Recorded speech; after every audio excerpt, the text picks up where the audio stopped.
마태복음 10장 16절에서 23절 세상과 교회라는 제목으로 말씀 증거하겠습니다.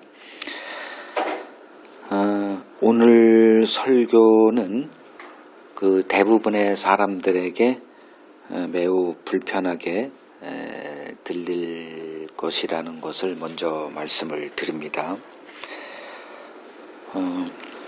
제 설교는 들을 귀가 주어진 자들을 향해 있음을 먼저 이제 분명하게 밝히고요. 그러니까 들을 귀가 주어지지 않은 자들에게 복음은 이 세상에 속하지 않은 이질적인 것으로 다가올 수밖에 없습니다. 교회 생활에 이제 길들여져 있기 때문에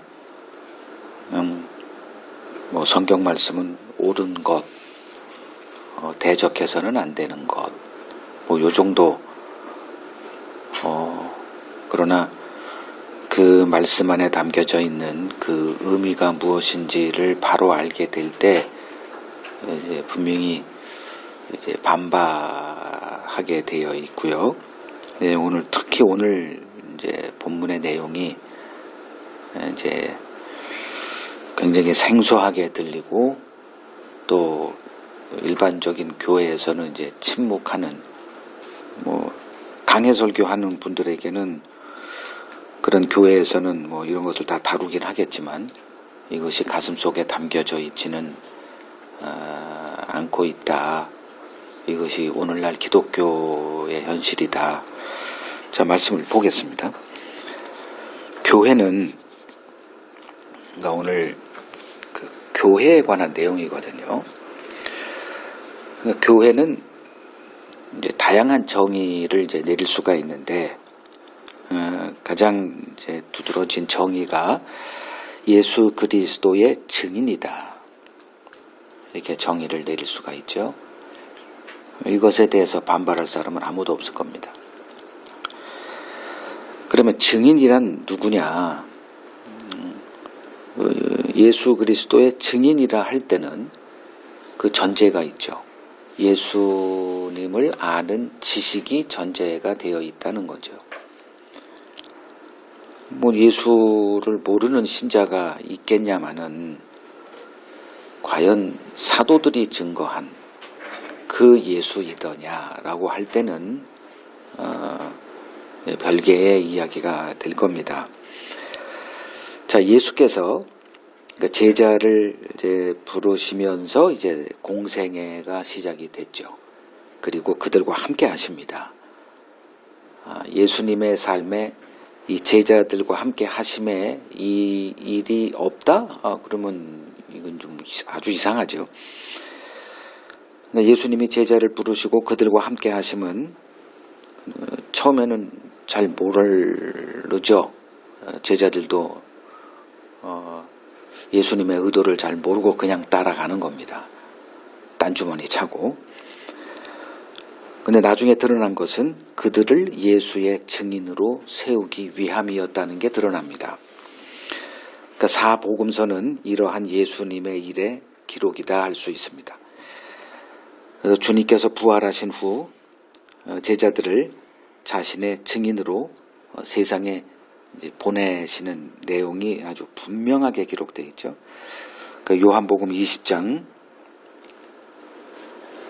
21절을 보면 이제 부활하신 주님께서 요한복음 20장 21절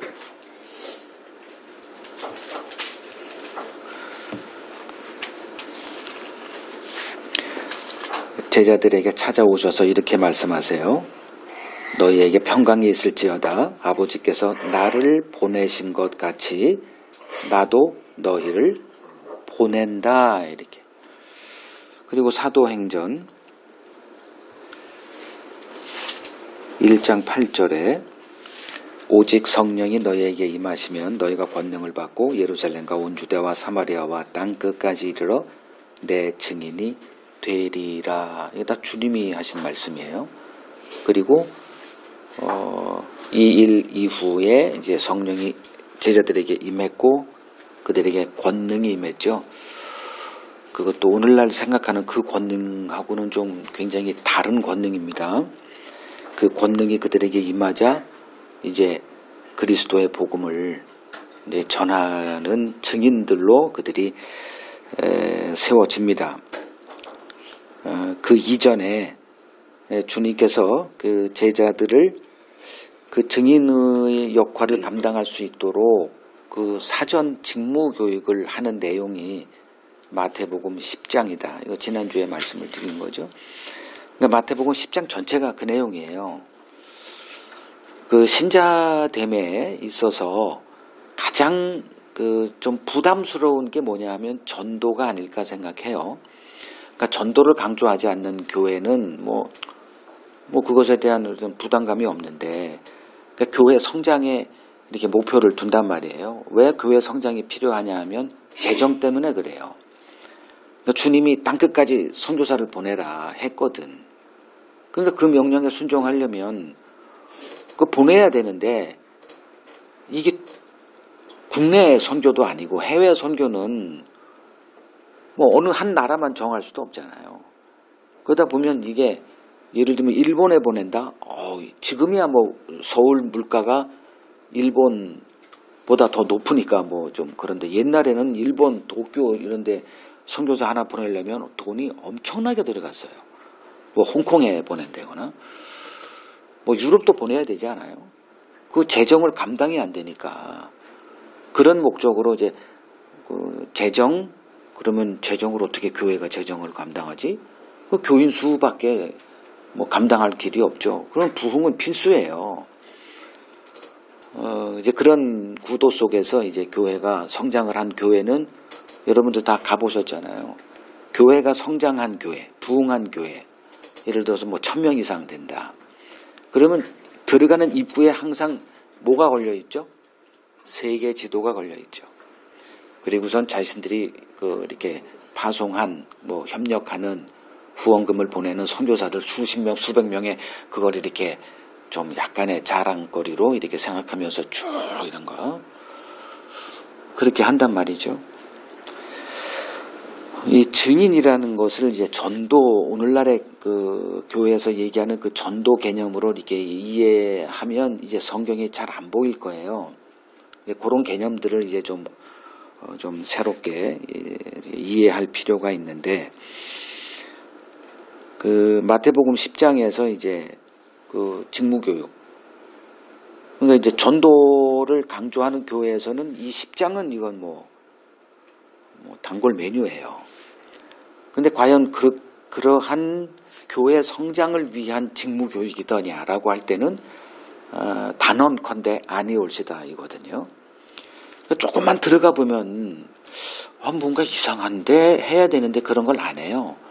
그냥 일방적으로 이제 이렇게 뭐 전도사님이나 목사님들이 가르치는 그 전도 교육을 흡수해서 어떤 모습으로 이렇게 전도대를 운영하냐면 그 보험회사 그 뭐 그런 것처럼 이렇게 해요. 그러니까 실적이 뭐 이렇게 서로 경쟁을 하고 이건 뭐 피할 수 없는 길이다 이렇게 보여집니다.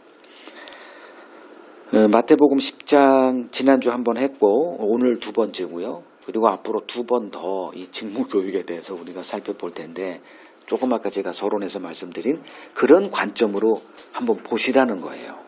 과연 오늘날 교회에서 이렇게 진행하고 있는 그 전도 훈련 그 내용이더냐, 주님이 말씀하신 게.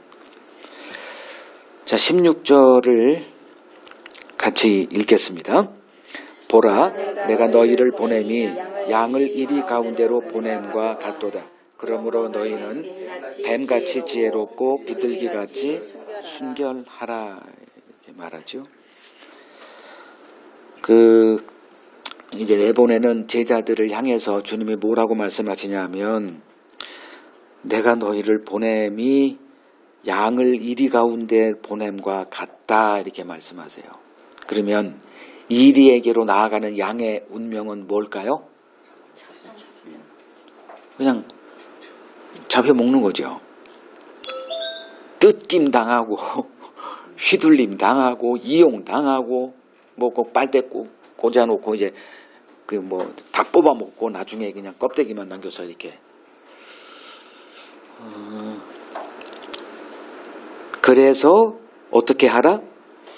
뱀같이 지혜롭고 비둘기같이 순결하라 이렇게 얘기하세요.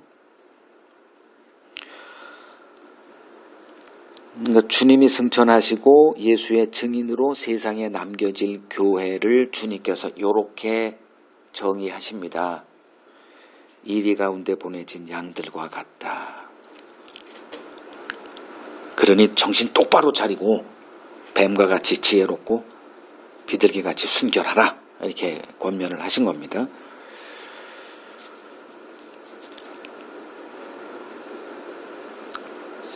그리고 17절에서 22절 17절에서 22절 같이 읽겠습니다. 사람들을 삼가라. 그들이 너희를 공회에 넘겨주겠고 그들의 회당에서 채찍질하리라. 또 너희가 나로 말미암아 총독들과 임금들 앞에 끌려가리니 이는 그들과 이방인들에게 증거가 되게 하려 하심이라. 너희를 넘겨줄 때에 어떻게 또는 무엇을 말할까 염려하지 말라. 그때 너희에게 할 말을 주시리니 말하는 이는 너희가 아니라 너희 속에서 말씀하시는 이 곧 너희 아버지의 성령이시니라. 장차 형제가 형제를 아버지가 자식을 죽는 데 내주며 자식들이 부모를 대적하여 죽게 하리라. 또 내가 내 이름으로 말미암아 모든 사람에게 미움을 받을 것이나 끝까지 견디는 자는 구원을 얻으리라. 17절을 보면 이제 사람들을 삼가라 이렇게 얘기하세요. 그 이유가 뭘까? 그러니까 삼가라라는 얘기는 그러니까 순진하게 그들을 믿고 아니면 의지하지 말라 이 소리예요.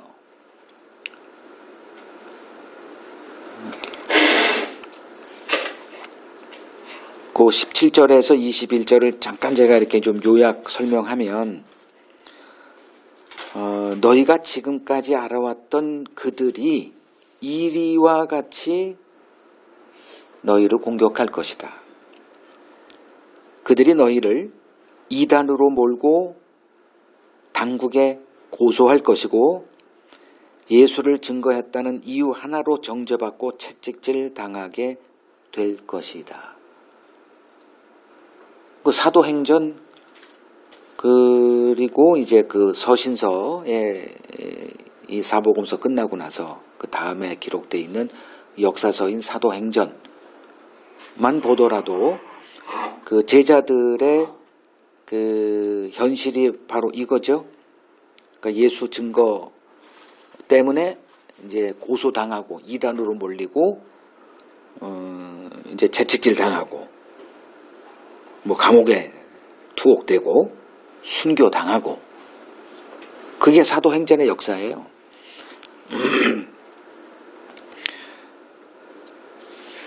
그럼 이렇게 이제 보면 되죠. 증인된 교회는 그 사람을 믿거나 의지하면 안 된다. 세상에 속한 사람은 어떤 관계든 그 사람이 어떤 인품을 지녔든 간에 그거 상관없이 복음의 적대적이다.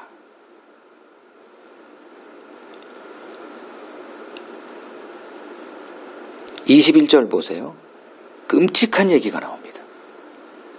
이 복음 때문에 장차 형제가 형제를 아버지가 자식을 죽는 데 내주며 자식들이 부모를 대적하여 죽게 하리라. 친구가 됐던 가족이 됐던 뭐 교회 목사가 됐던 교인이든 예외가 없다는 겁니다. 너희는 내 이름으로 말미암아 어느 누구에게 모든 사람입니다. 모든 사람에게 미움을 받게 될 것이다. 선언을 하셨어요. 그 사람들이 이 얘기를 어떻게 이해하느냐. 전도하면 미움 받지. 뭐 이 정도예요. 전도해봐. 물 바가지 뒤집어 쓰고 뭐 요 정도. 그러니까 그런 생각 때문에 복음의 실상을 들어가지 못하는 거예요. 그냥 자기는 항상 옳다. 내가 아는 복음은 맞다. 이 생각에 머물러 있기 때문에 참 심각한 문제가 아닐 수 없는데,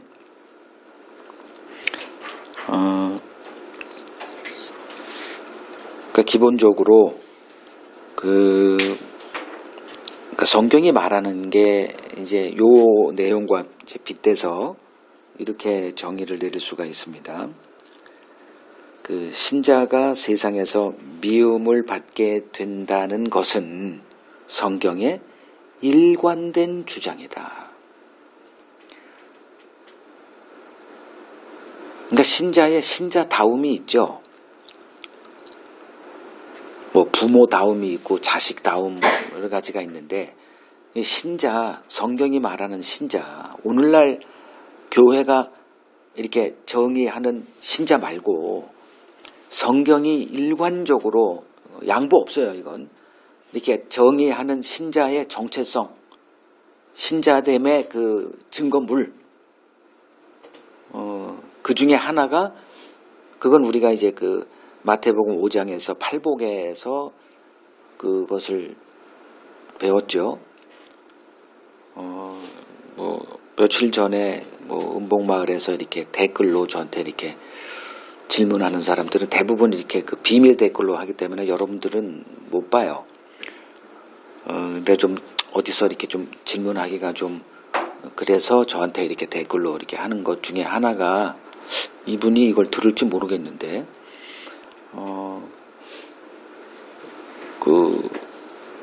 우리가 뭘 해서 천국 가는 게 아니라 천국 갈 자들이 다 이렇게 작정돼 있다는 말씀이신가요? 라는 질문이에요. 뭐 맞습니다. 그 다음에 어떤 질문이 나올 것 같아요? 작정된 자를 어떻게 알 수 있나요? 그러면 내가 그 작정된 자라는 것을 어떻게 알 수 있습니까? 좀 알려주세요. 그래서 이렇게 막 쓰다 보니 이게 느리잖아요. 근데 다 했던 거예요. 그래서 마태복음 5장 1절에서 12절 팔복의 그 말씀을 한번 들어보세요. 거기에 답이 다 있습니다. 한참 후에 이제 그분이 팔복 중에 이제 심령이 가난한 자, 마태복음 5장 1절에서 3절 그거를 들으셨나 봐요. 그래서 말씀 감사합니다. 이렇게.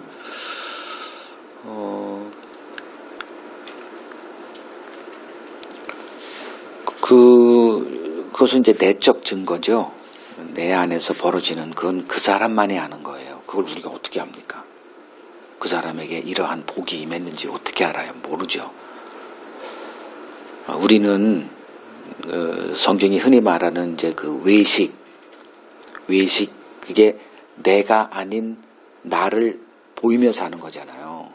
그건 우리가 길들여져 있죠. 직장에서든 누구든 간에 나 아닌 나를 보이며 살 수밖에 없는 세상에서 주님이 오셔서 그런 짓 하지 마라 제발. 이걸 다 이제 베끼고 벌고 벗긴단 말이에요. 그러한 그 내면의 세계를 이렇게 확 노출시킬 때 그게 이제 심령이 가난한 자의 복이 되는데, 그건 인간이 할 수 없는 거죠. 그러한 신자다움의 증거물이 뭐냐 이거예요. 모든 사람에게 미움을 받는다는 거. 근데 교회 가면 어떻게 되죠? 명품 신자 만들죠. 그래서 어디에 내놔도 세상에서 환영받고 존경의 대상이 될 만한 그런 사람들로 이렇게 만들어놔요. 자, 어떻게 생각하십니까? 여러분들도 그렇게 길들여졌을 것이고요. 그러니까 뭐 부부 학교, 뭐 아버지 학교, 남편은 아내에게 존댓말 쓰십시오. 그럼 남편이 아내한테 존댓말 보통 쓰나요? 그런데 거기 들어가면 편지도 사랑하는 고백도 쓰라고 그러고 잘못한 거 다 회개시키고 그러니까 저 세상에 이렇게 좋고 칭찬받을 만한 사람으로 자꾸 이렇게 만들어 간단 말이에요. 그러니까 아내들은 남편을 꼭 아버지 학교 보내려고 바라고를 쳐요. 이 못된 놈의 자식 저거 좀 사람들이 어디까지 와라 이렇게. 그러면 교회는 세상에서 어디에 내놔도 존경받고 본이 될 만한 사람으로 만들어가는 데 힘쓰고 있는데 주님은 이런 말씀을 하신단 말이에요. 그 어떻게든 간에 우리가 이걸 섞어서 섞어지게를 하든지 이거는 별거고 또 그건 또 별거고 이렇게 하니 그냥 신앙 자체가 헷갈리는 거예요. 그리고 어디 물어봐도 답이 없을 것 같아. 그러니까 액면 그대로 받아서 그걸 고민한 흔적이 없다는 거예요. 그러니까 그 영웅들은 넘쳐나는데 쉽게 말하면 신학자가 없어요. 이게 기독교의 아주 그냥 비참한 현 주소라 저는 생각해요. 그 대화를 해도 늘 뻔한 몇 가지의 그 정답 가지고 우려먹고, 그러니까 사상가도 없고,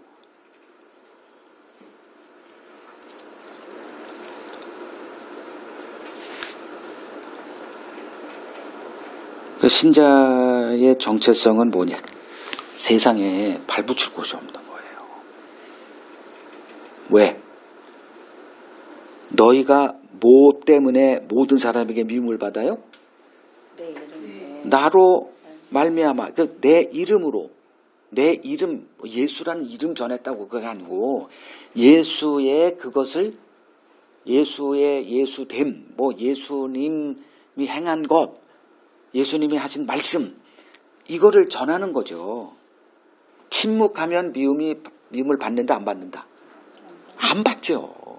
입을 다물고 있으면. 근데 입을 열면 뭘 받는다? 근데 요새는 어떻게 해야 돼요? 입을 열면 교회가 부흥된다 그러잖아요.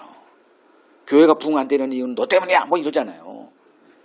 입을 열어야 돼. 그러니까 이제 누가 욕먹을 짓을 하려고 입을 엽니까? 그러니까 고상한 복음, 그들이 환영할 만한 복음으로 다 바꿔놓은 거예요.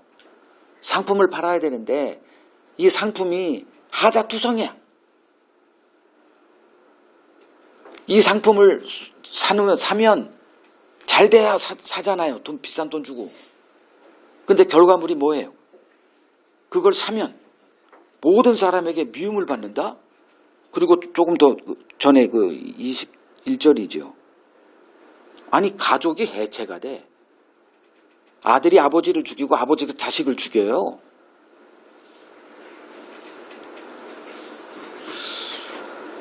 그러니 이제 여러 가지 이제 2000년 이 복음이 등장하고 나서 2000년이 된 지난 오늘날 우리 앞에 놓여 있는 복음의 실상이 얼마나 왜곡되고 덧붙여지고 되어 있는지를 좀 알자 하는 얘기고요. 그래서 그걸 좀 해체시키라는 거예요. 가던 길 멈추고 오늘날 교회에 들어가서 이렇게 들었던 모든 것들을 그 찌꺼기들 좀 죄송하지만 좀 내려놓고 한번 말씀 앞에 서 보자는 거죠. 지금까지 제가 그 일을 쭉 해왔고, 자 이제 보죠. 이러한 현실을 살아가야 할 복음의 증인된 교회에게 주님이 뭐라고 하셨다? 16절에 뱀같이 지혜롭고 비둘기같이 순결하라. 두 단어가 떠오르죠? 뭐가 떠올라요?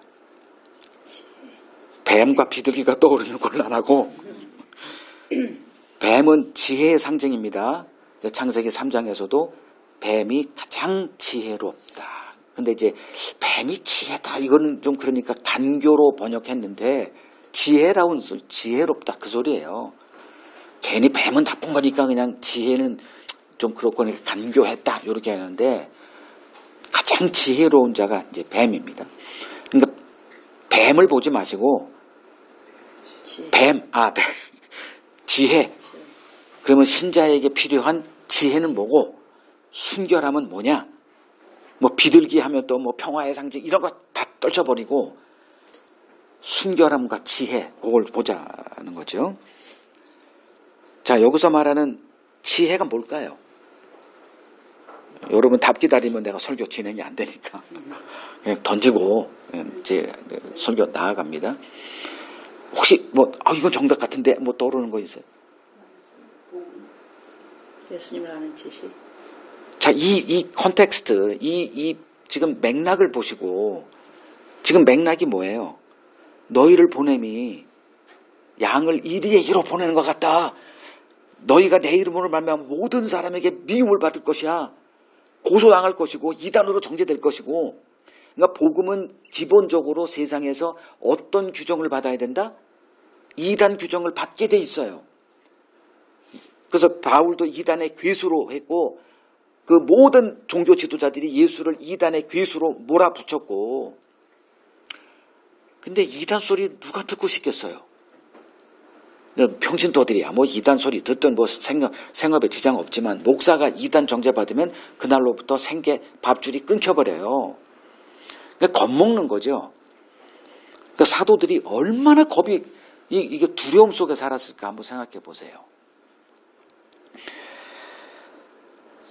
그러면 뱀같이 지혜로워라 라고 했을 때 이 지혜는 어떤 지혜냐?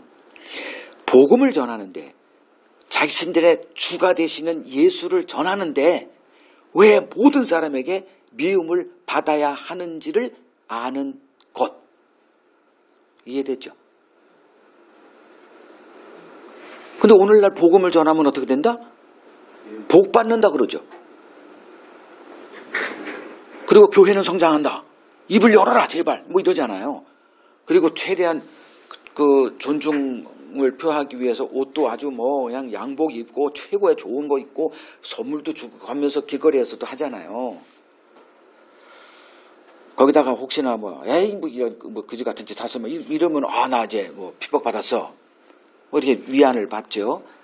과연 그렇습니까? 좀 정신을 차리고 좀 성경 보자고요.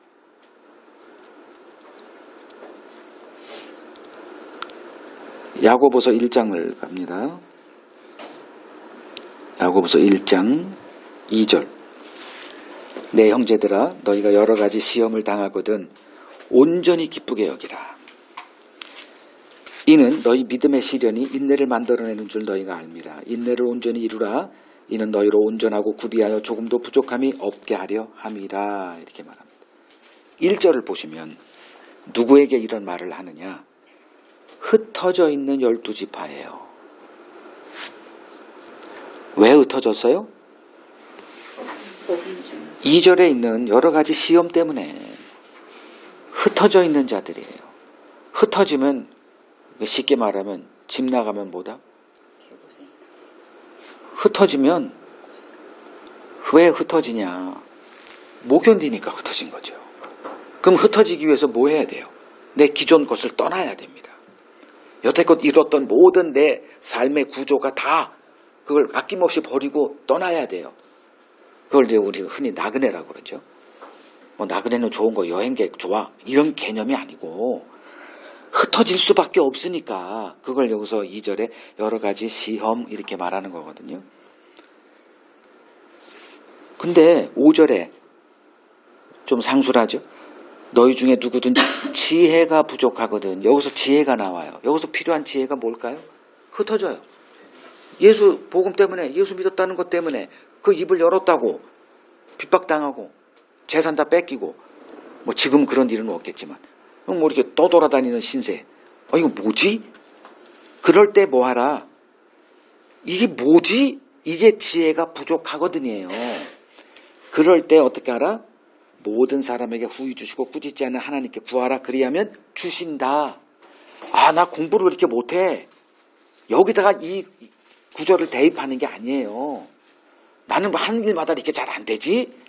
그러면 요걸 딱 들이대잖아요, 보통. 지혜가 부족하니? 그러면 후히 주시고 꾸짖지 않는 하나님께 구해봐. 달라 그런다고 이 자식아 그러지 마. 이런 분 아니야. 주시는 분이야. 그런 말이 아니죠.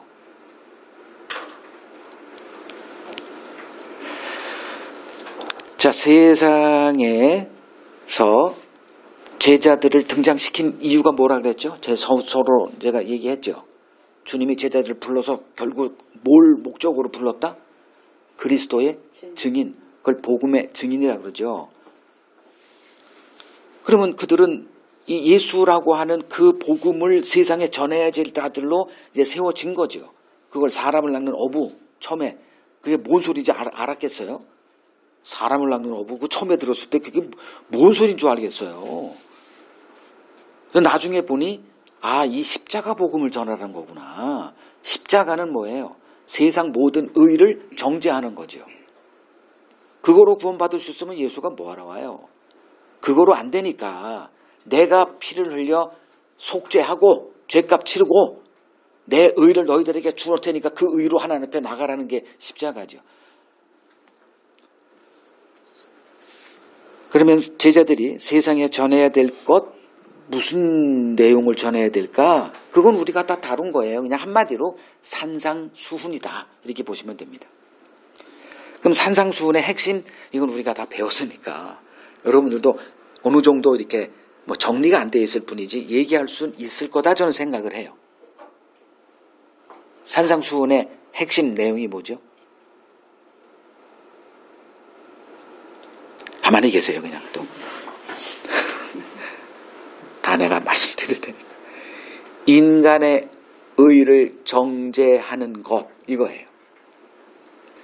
그 인간의 의를 이렇게 쌓고자 했던 자들이 경건주의자 바리새인들이었죠. 근데 주님이 너희들의 의로는 결코 천국 못 가.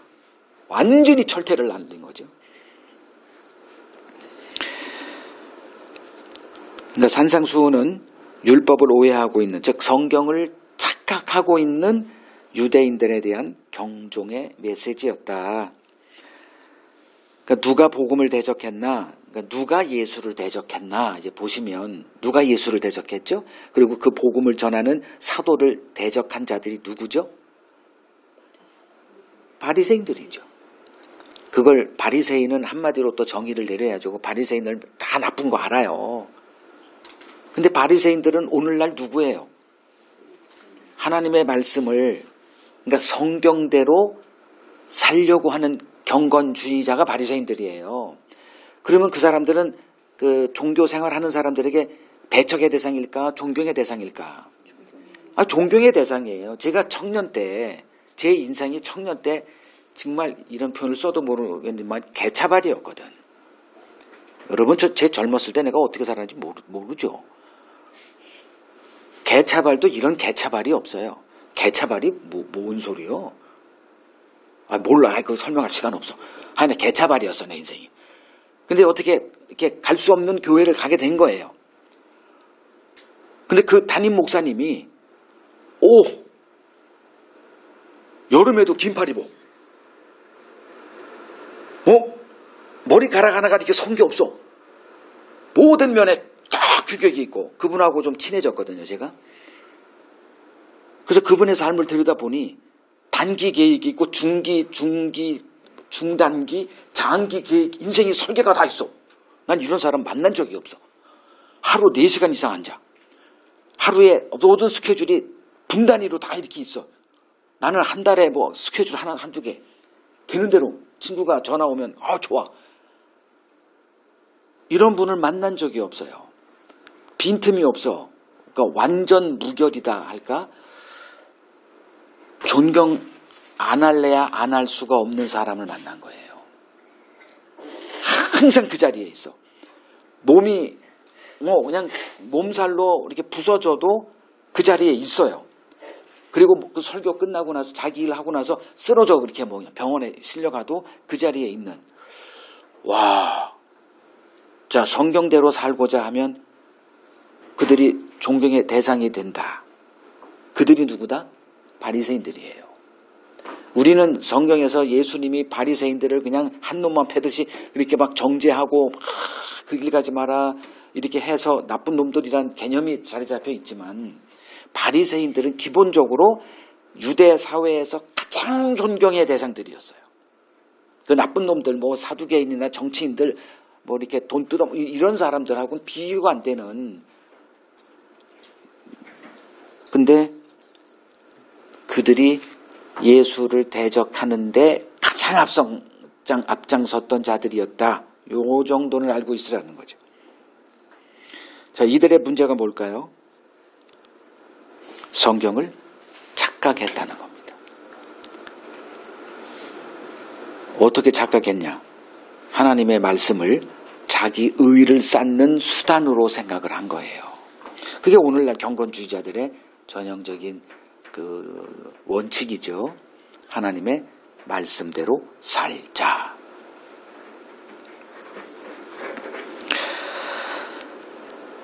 이제 그 바리새인들의 문제는 말씀대로 살고자 했으나 그 말씀이 무엇을 담고 있는지는 보지 못했던 자들이었다. 그러면 그 말씀 안에 담겨져 있는 그 하나님의 의도를 보지 못하는 자들이 열심을 낼 때 어떤 길로 나아가느냐? 하나님을 대적하는 길로 나아가더라. 그게 로마서 10장을 봅니다. 로마서 10장 2절에서 3절. 내가 증언하노니 그들이 하나님께 열심히 있으나 올바른 지식을 따른 것이 아니다. 3절. 하나님의 의를 모르고 자기 의를 세우려고 힘써 하나님의 의에 복종하지 아니했다. 이렇게 얘기하죠. 자, 열심은 좋아요. 근데 열심보다 더 중요한 게 뭐냐? 바른 지식이죠. 여기서 바른 지식. 이 사람들이, 그러니까 유대인들을 얘기하는 건데, 하나님께 열심이라는 것을 촉발시킨 게 뭐예요? 뭐에 열심이었어요? 성경이죠. 그때 당시는 뭐 구약밖에 없었으니까. 뭐 지금 신약도 마찬가지예요. 구약 신약 뭐 두 개 다 갖고 있다고 해서 아 바리새인 나쁜 놈들 그 정도만 알 뿐이지 바리새인이 누군지도 정의를 못 내려요. 그리고선 지금 이렇게 뭐 난 복음을 알아. 난 신약도 갖고 있어. 난 바리새인의 길 안 가. 라고 주장하면서 있는 그들이 가는 길이 어떤 길이에요? 바리새인들이 가는 길이에요. 그래서 어휘에 속지 말라고 제가 주장하는 거고요. 그럼 이들은 하나님의 율법, 즉 성경 말씀에는 열심이었으나 올바른 지식을 따른 것이 아니다. 그럼 올바른 지식이 뭐예요? 성경을 말하는 게 아니죠. 성경 안에 담겨있는 하나님의 의도를 따른 게 아니다라는 말이 되잖아요. 이들이 성경을 사랑하지 않았어요? 성경을 목숨보다 귀하게 사랑을 했거든. 그러니까 올바른 지식 성경대로 삽시다 이 말이 안 통하는 거예요. 그러면 올바른 지식이 뭐예요? 즉 성경 안에 감춰져 있는 그 지식, 그 하나님의 의도, 그게 뭐다? 3절. 그들이 몰랐던 거, 보지 못하고 있었던 거, 하나님의 의를 보지 못했던 거예요. 그러니 열심히 하나님의 말씀을 대로 살면서 뭘 싼 거예요? 자기 의를 쌌다니까. 그러니까 그거 조금 이따 설명을 하겠지만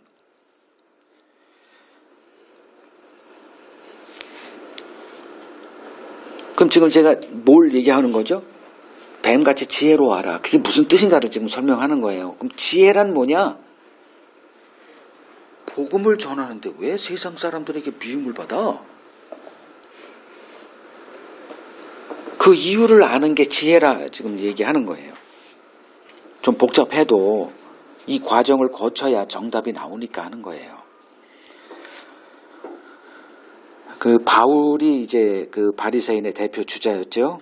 하나님이 그를 꺾어서 복음의 전파자로 세우신 것은 그 바리새인 중에 바리새인이었던 그 바울을 통해서 그가 과거에 뭔 실수를 했는가, 그의 착각이 뭐였는가, 그걸 바울의 입에서 뽑아내기 위해서 바울을 이제 들어 쓴 거거든요. 그럼 바울은 어떤 자였느냐? 빌립보서 3장 6절을 보면 율법의 의로는 흠이 없다. 그러니까 오로지 그의 삶은 그냥 성경 말씀대로 살았다는 거예요. 그러면 사람에게 존경을 받거든요. 왜냐하면 그렇게 사는 사람을 이렇게 보기가 쉽지 않아요. 대부분 그냥 대충 뭐 제 젊었을 때 그냥 개차발로 이렇게 사는 것처럼 그냥 그렇게 살아요. 근데 이렇게 율법의 의로는 흠이 없는 자를 딱 만나는 순간 그냥 뭐 존경할 수밖에 없어요. 그런 사람을. 내 인생의 멘토 만났다. 뭐 이렇게. 근데 이 바울의 문제가 뭐냐? 성경에 감춰져 있는 그 하나님의 뜻을 알지 못했다는 데 있습니다.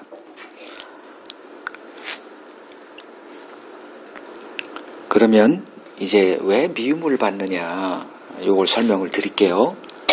그러니까 복음을 전하는 자들을 미워한다.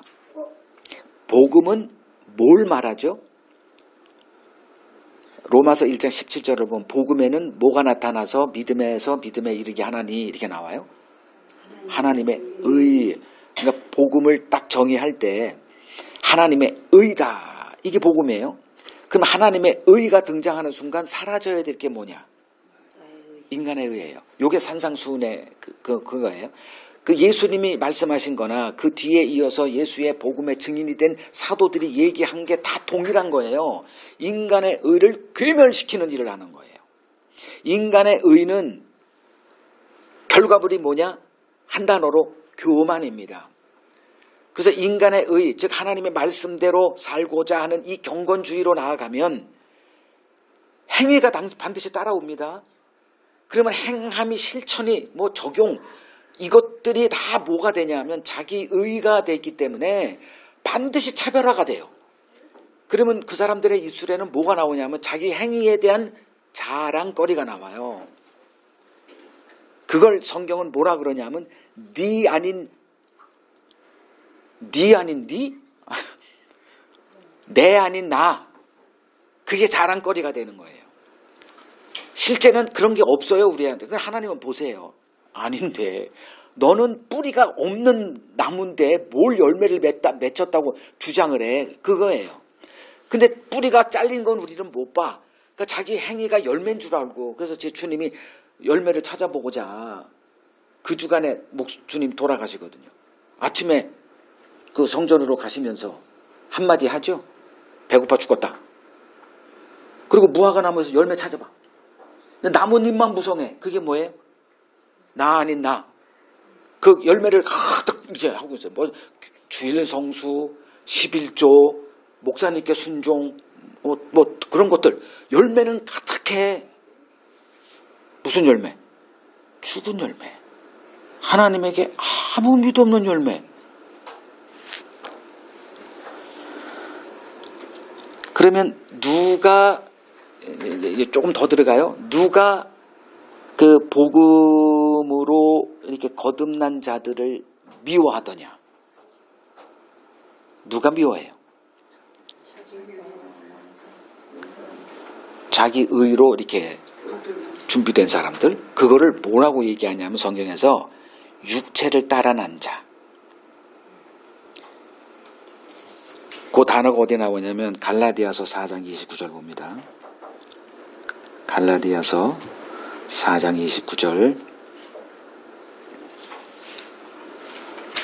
미움, 박해, 그거를 이해하려면 요거까지 이해가 돼야 됩니다. 갈라디아서 4장 29절 읽겠습니다. 그러나 그때에 육체를 따라난 자가 성령을 따라난 자를 박해한 것 같이 이제도 그러하다. 그러니까 이건 시대를 초월한다? 그죠? 시대를 초월해요. 옛날에는 그랬지. 구약시대는 그랬지. 그런 게 통하지가 않아요. 육체를 따라난 자는 언제나 성령을 따라난 자를 박해해요. 그럼 성령을 따라난 자가 뭐고 육체를 따라난 자가 뭐예요? 그러니까 이 어휘를 여러분들이 공부를 하시고 이해를 해야 이제 성경이 술술 풀려요. 그 성경 안에 감춰져 있는 그 하나님의 의도가 아주 선명하게 보이기 시작할 겁니다. 그래서 이제 분별할 수 있는 자가 세워져요. 성경은 육체와 영, 육과 영의 대결 구조를 얘기를 해요. 그래서 육의 생각은 사망 이렇게 돼요. 영의 생각은 생명과 평안이다. 이렇게 이런 구조로 나와요. 그 육에 속한 자는 하나님을 기쁘게 할 수 없다가 되는 거예요.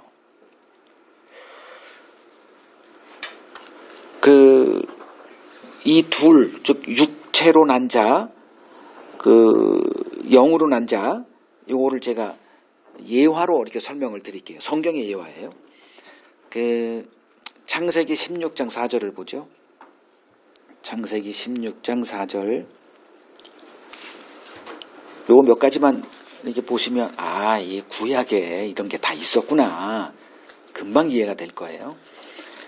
창세기 16장 4절. 아브라함이 하갈과 동침해요. 하갈이 임신함에 그가 자기가 임신했음을 알고 뭐 하죠? 여주인은 멸시. 왜 멸시하죠? 임신 때문에 한 거예요. 임신이 뭐의 결과물인 걸로 생각한 거죠? 자기 노력의 결과물로 생각한 거예요. 그러니까 임신이 힘이에요. 이게 하나님의 나라에서 용납되지 않는 거예요. 그러니까 이 하갈이 몰랐던 게 하나님이 자기에게 임신하게 했다는 것은 안 보여요. 그냥 자기가 아브라함과 동침하고 나는 임신했어. 쟤는 안 돼. 뭘 해도 안 돼. 이게 오늘날 수능 한국 그게 다 드러나죠. 이런 게 한두 번 나오는 게 아닙니다. 그냥 두 개만 얘기할게요. 사무엘상 1장 6절.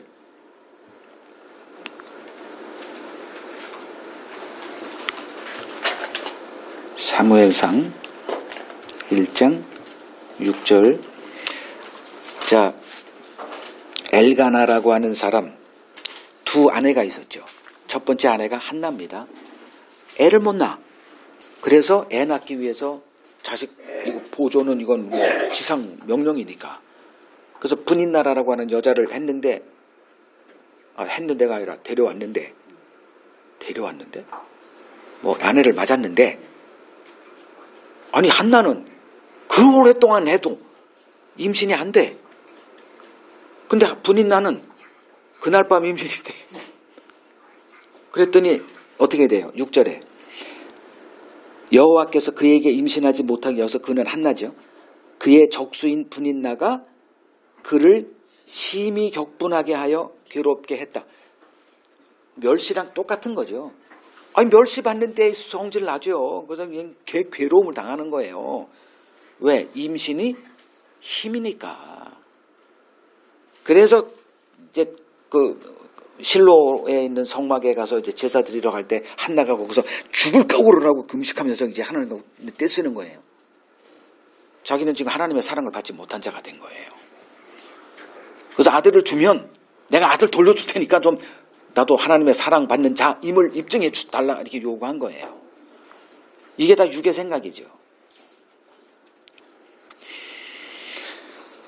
그러면 육체로 난 자가 이제 왜 영으로 난 자를 받게 할까요? 지금 다루는 주제가 뭐예요? 왜 나로 말미암아 모든 사람에게 미움을 받을까에 관한 그 지혜를 얘기하는 거예요. 그걸 아는 게 지혜다. 그러면 알아야 될 거 아니에요. 그래, 지혜롭게 된다고 해서 되는 게 아니라. 자, 육체로 난 자는 뭐 하는 자냐면 육으로 난 자는 육이에요. 영을 이해할 수 없어요. 그러니까 항상 육에 속해서 이렇게 사는데 그게 어떻게 나오냐면 자신을 입증하기 위한 이 일을 쉴 수가 없어, 이 사람들은. 그래서 육체로 난 자는 뭐가 되냐면 종이에요. 그걸 뭐라고 얘기하면 종 이렇게 돼요. 종이 아들이 될 수가 있나요? 신부는 안 돼요. 죽어라고 충성하고 성실하게 주인의 말씀을 따라 살아도 종은 종이에요. 종이 자식이 될 길이 없어. 그래서 그 창세기 15장에 그 아브라함이 이제 하나님이 나타나서 나는 너의 지극히 큰 상급이다. 그때 이제 푹 삐져가지고 에휴 뭐 하나님이 이제 뭐 자식도 안 주니까 내 상속자는 내 집에서 이렇게 기른 엘리멜렉인가 종 걔를 상속자로 이렇게 얘기를 해요. 그러면 하나님께 통하는 얘기 아니에요. 인간에게는 열심히 하면 뭐 이렇게 경영도, 그러니까 회사도 맡기더라고요. 근데 하나님의 나라는 그런 게 통하지가 않아요. 아무리 충성을 해도 종은 종이에요. 씨는 못 바꿔요. 그래서 육체로 난 자는 종이에요. 신분이 아들이 아니에요. 그건 태어나기를 종으로 태어났어요. 그러니 뭘 해야 돼요? 쉬지 않고 자기가 아들됨을 입증해야 돼요. 그게 뭐예요? 경건함의 그걸 보통 행위라 그러죠. 행함 이런 거. 그러다 보니 마음에 안식이 있다 없다? 없어요. 이들에겐. 그래서 그들은 항상 자랑거리가 넘쳐요. 왜냐하면 입증해야 되니까. 그러면 성령으로 난 자는 어떤 자들이냐? 그리스도 안에서 자유함을 누려요. 자, 요한복음 8장을 보죠. 요한복음 8장 35절. 여기서 이제 종과 아들을 주님이 언급하세요. 종은 영원히 집에 거하지 못하되 아들은 영원히 거하나니. 자, 보통 종이 탁월해요? 아들이 탁월해요? 종이 탁월하죠. 기업에서 보세요. 기업 총수가 있다고 봅시다. 아들을 이렇게 낳았는데 대부분 뭐 드라마나 뭐 다 알 거 아니에요. 그 똑똑하고 열심으로 살아가지고 그 기업을 재벌을 만드는 그 아버지가 낳은 자식이 보통 어떻습니까? 보통 개차발이요다. 그 옆에 항상 누구를 두냐? 기가 막힌 똑똑하고 성실하고 충성 있는 종이래네. 뭐 상무, 전무 이런 사람을 옆에 둡니다. 그리고 그 아이를 경영이 수업을 해요. 항상 그놈의 말썽이에요. 자, 누가 탁월해요? 종이 탁월합니다. 근데 종이 집에 거해야 못해요. 안 되는 거예요. 왜 그러느냐? 하나님의 집은 뭐가 다스리기 때문에? 은혜가 다스리기 때문에 그래요. 인간의 자랑거리가 용납될 수 없는 게 하나님의 나라예요. 여러분들이 죽으면 나 천국 갈 거야. 꿈 깨세요. 그런 천국 없어. 그래서 천국을 배워야 되고 그걸 배우는 자는 천국을 견뎌낼 수 있는 능력을 갖게 되는 거예요. 이 유대인들이 예수님이 가지고 온 천국을 거부한 이유는 못 견디는 거예요. 그런 나라.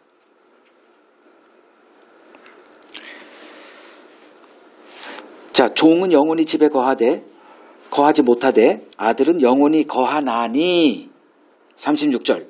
그러므로 아들이 너희를 자유롭게 하면 너희가 참으로 자유로우리라. 그러죠? 누가 우리를 자유롭게 합니까? 아들, 즉 예수 그리스도가 우리를 자유케 하면 영원히 자유로운 거예요. 그게 뭐예요? 그냥 예수를 믿으면 아들의 신분이 주어지더라 이거예요. 근데 이 아들의 신분을 얻기 위해서 이들은 뭐 했어요? 천국 가기 위해서 행함이죠. 경건함의 삶을 피 터지는 노력을 한 거예요. 하루에 3시간씩 자고 성경을 3,000독 읽고 전도 많이 하고 주님 앞에 자기 그걸 내세우기 위해서 이걸 오늘날 그대로 하고 있다니까요. 은혜를 알지 못해요. 그래서 하나님의 의를 알지 못하고 힘써 하나님의 의에 복종하지 않았던 겁니다. 진짜는 자기 입증에 관심 없어요.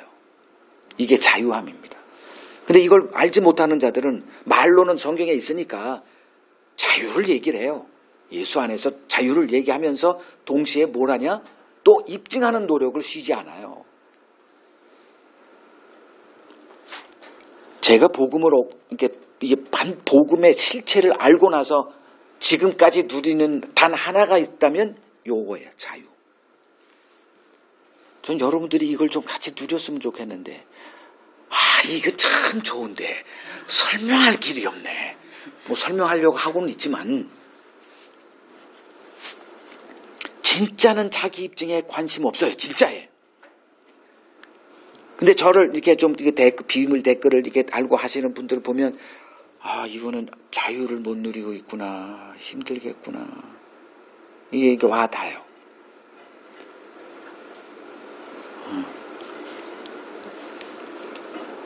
이들은 자기를 입증하는 게 아니라요, 오히려 자기를 비하하는 말을 쏟아내요. 사도 바울, 내가 과거에 뭐 했다? 광주리 타고 도망했다. 부끄러운 일이거든.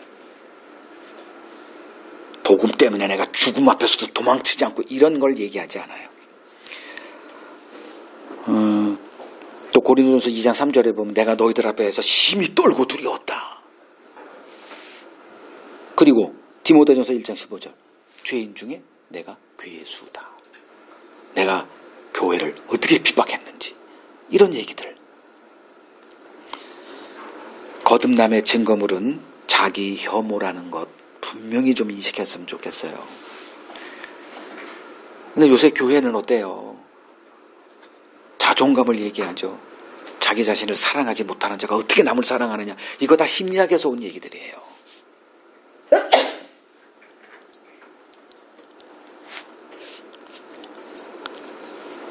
그럼 지혜란 뭐냐? 뱀같이 지혜로워하라. 복음이 세상에서 환영받지 못하는 이유를 아는 것. 요것만큼 오늘 아주 확실하게 각인시키시길 바랍니다. 복음이 거부당하는 이유, 복음은 하나님의 의를 증거하기 때문입니다. 그러니까 성경은 하나님의 의와 인간의 의의 대결 구도로 편집된 책이에요. 자, 인간은 하나님의 의를 거들떠보지 않습니다. 관심사가 아니에요. 증거, 제가 입증을 할게요. 자, 창세기 3장 22절을 가보세요. 창세기 3장 22절.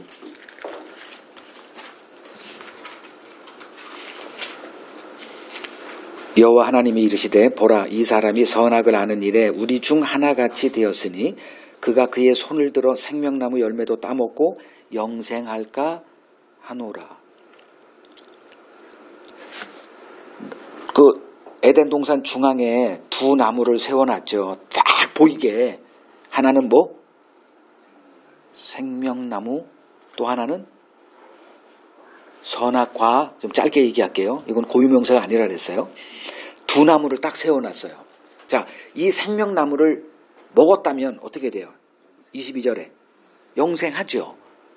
근데 이들은 영생이 아니라 지금 사망 아래 저주받았고 하나님의 나라인으로 대표되는 에덴 동산 밖으로 지금 내보내죠. 물론 하나님은 내쫓았다고 하지만 이들은 지들이 싫어서 나간 거예요.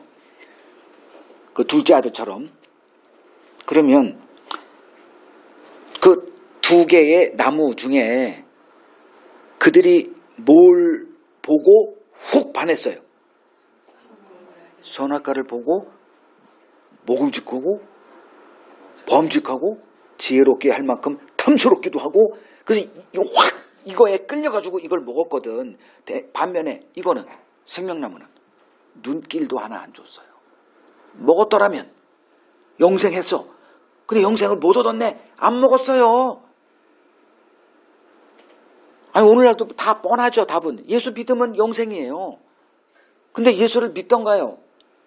가짜 예수는 그냥 다 믿어. 다 누구나 다 교회 다니면 다 믿어요. 근데 막상 들이대 네가 믿다고 하는 그 예수가 성경이 말하는 예수냐면 아니거든. 그러면 그 예수는 뭔 예수예요? 선악과를 먹은 거예요. 이거 이해가 되시나? 왜 얼굴들이 다 그러냐? 이해 된다고 치고 그냥 넘어갈게요.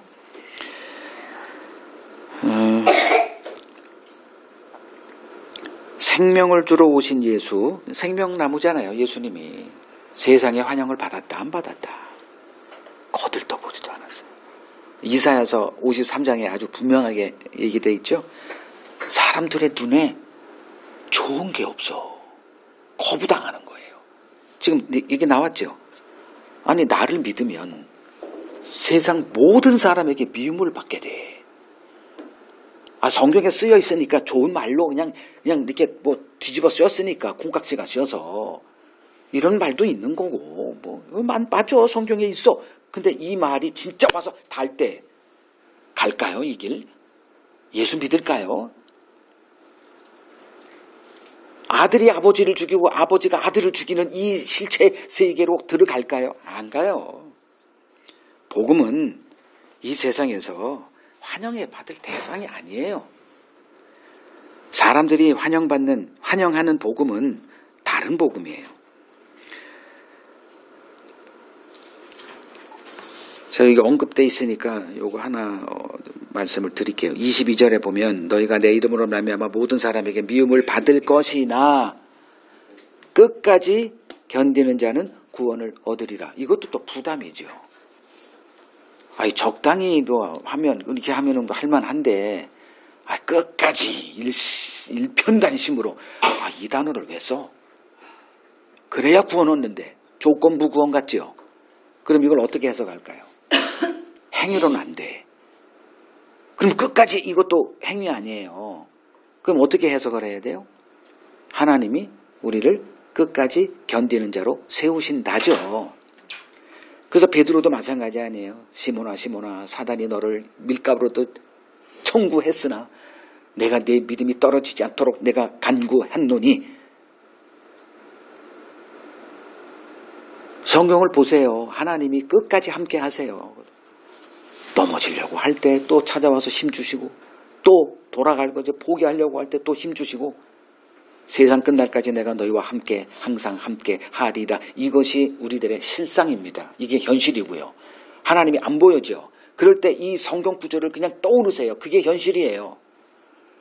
하나님은 나와 함께 한 적 없어. 그건 착각이고요. 하나님은 항상 우리와 함께 하세요. 난 끝났어. 이 생각이 들 때도 하나님은 나와 함께 하시고 하고 계시고 하실 거고 그 결과물이 구원입니다.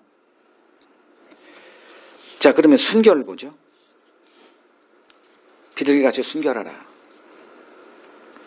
순결이란 이 헬라어의 원어의 뜻은 섞지 않는다 이 소리예요. 그래서 야고보서 1장 8절을 보면 이런 사람은 두 마음을 품어 정함이 없다. 정함이 없는 마음. 이랬다 저랬다 하는 마음이에요. 그러면 예수 때문에 양들 너희를 보냄이 양을 이리 가운데로 보낸 것 같다. 그래서 비둘기같이 순결하라. 그걸 버텨낼 수 있는 유일한 길이 뭐냐? 순결한 마음. 여기서 순결한 마음은 지금은 이게 뭔 말인지 모르겠죠. 나중에 주님의 말씀과 사도들의 그 결과물들을 다 종합해 보면 딱 하나가 수렴이 돼요. 예수를 향한 변함없는 마음. 뭐 한 마음이 됐든 충성된 마음이 됐든 그 마음. 그냥 예수에게 꽂힌 마음. 뭐가 됐든 여러분 정리해서 이해하세요. 그러면 예수를 향한 이 순결한 마음의 동력이 뭘까? 예수를 아는 지식이죠. 근데 오늘날 그 교회는 예수를 아는 지식으로 가는 게 아니라 예수에게 복받기 위한 행함의 길로 가기 때문에 진작에 글러먹었어요. 안 되는 거예요, 그건. 복받기 위해서 이 땅에서 잘되기 위한 목표를 설정하고 예수를 믿는데 모든 사람에게 미움받고 자식이 나를 죽이고 아버지가 나를 죽이고 그 현실에서 어떻게 그 길을 갈 수 있나요? 목표가 잘못됐는데. 그럼 목표가 어떻게 돼야 되냐? 예수를 향한 한 마음, 이 목표라면 가능하죠.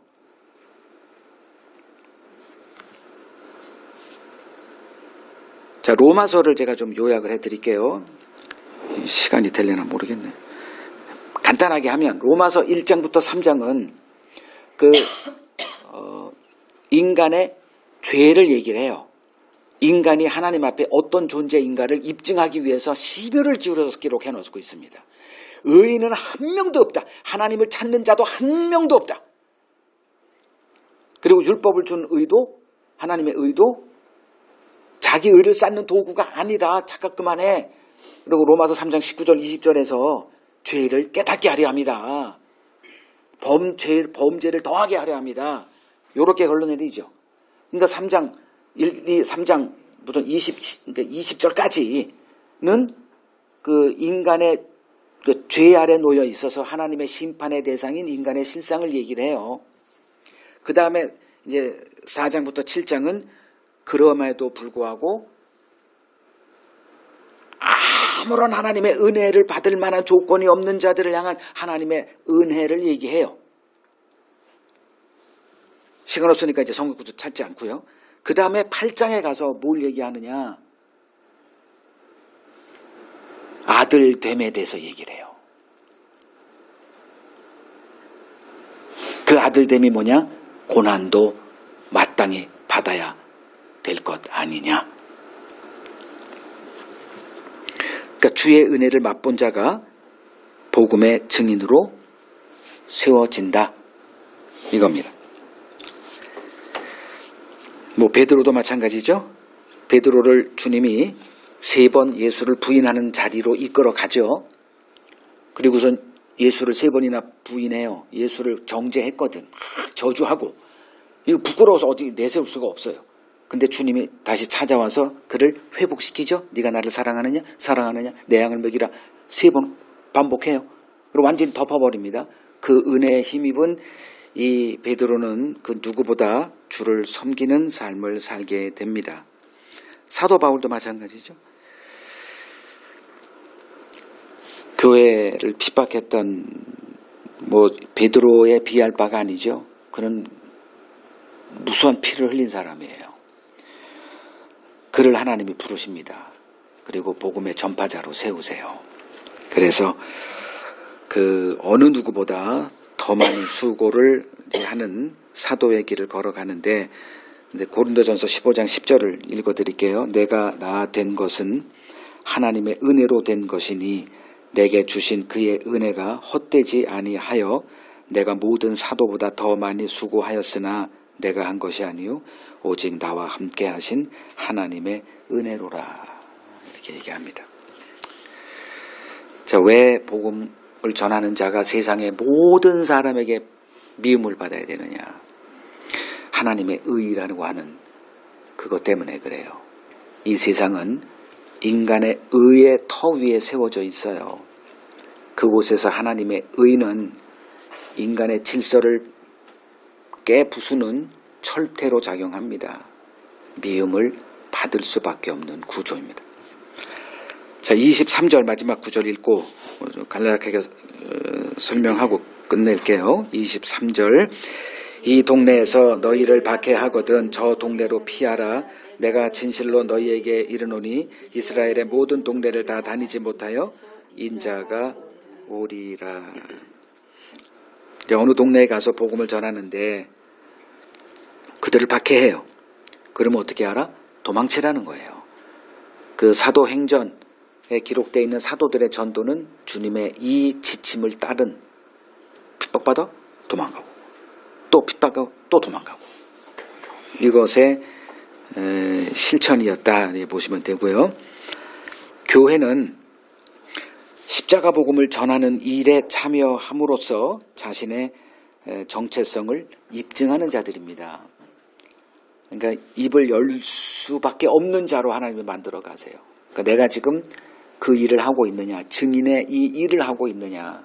수단은 수만 가지니까 꼭 길거리에서 전도지 이거 한다고 증인이 아니고요. 이 일로 인해서 교회는 세상의 미움과 박해를 받게 됩니다. 이러한 그들에게 주님의 약속이 주어져 있죠. 23절 제일 끝에 내가 다시 오리라는 약속입니다. 이거 잊고 살죠. 그죠? 주님이 다시 오신다라는 것은 없죠. 누가 와? 남편이 퇴근하고 돌아와. 이건 확실해. 또 약속한 누구하고 만났으면 그 사람이 올 거는 이런 것만 생각하고 살아요. 주님이 다시 온다는 생각은 우리들 머릿속엔 없는 것 같아 보입니다. 왜 그럴까요? 미움을 받지 않아서 그래요. 미움을 받지 않으니 세상이 그냥 살만한 곳이 된 거예요. 그래서 교회는 이 세상에 미움을 받는 것으로 교회가 입증이 돼야 돼요. 그 일에 참여된 것이 복이에요. 미움받음이 복이고 박해받는 게 복이고 손해받는 게 복이에요. 그래야 뭐가 돼? 예수의 오심을 간절히 소망하는 거예요. 이 땅에 내 머리 둘 곳이 없다라고 하는 그 예수님의 말씀이 내 삶의 현실로 다가오게 돼 있어요. 노아가 120년 그 남은 인생을 그 방주 짓는 이 생뚱맞은 일에 헌신할 수 있었던 이유는 뭘까요? 홍수 심판이라는 하나님의 계시가 그에게 현실이었기 때문에 그렇습니다. 예수님의 다시 오심이 현실이 아닌 사람은 이젠 못하죠. 예수님이 다시 오셔서 이들에게 눈물 닦고 착하고 충성된 종아 내 주인의 즐거움에 참여하라. 이것이 현실인 자들은 이거 하고 살겠죠. 여러분 삶을 한번 적용해 보세요. 내가 지금 주님의 다시 오심을 이게 현실로 이렇게 하고 사는가? 종말을 아는 지식이 지금의 고난을 견디어내는 힘이다. 신자는 하늘의 부르심을 받고 이 세상에서 나와 그리스도의 증인으로 세상을 정죄하며 사는 자들입니다. 이 일로 모든 사람의 미움을 받는 것이 신자의 증거물이다. 이렇게 말씀을 드립니다. 그래서 결론 하나 드리면 미움받고 사는 것, 그러니 자연스럽게 외롭게 사는 것, 이것에 길들여져 있기를 여러분들에게 권면드립니다. 쉽지 않을 거예요. 그러나 그리스도를 아는 지식이 능히 이러한 삶을 살아갈 수 있도록 여러분들을 도우실 것이다 라는 말씀으로 오늘 말씀을 끝을 내겠습니다.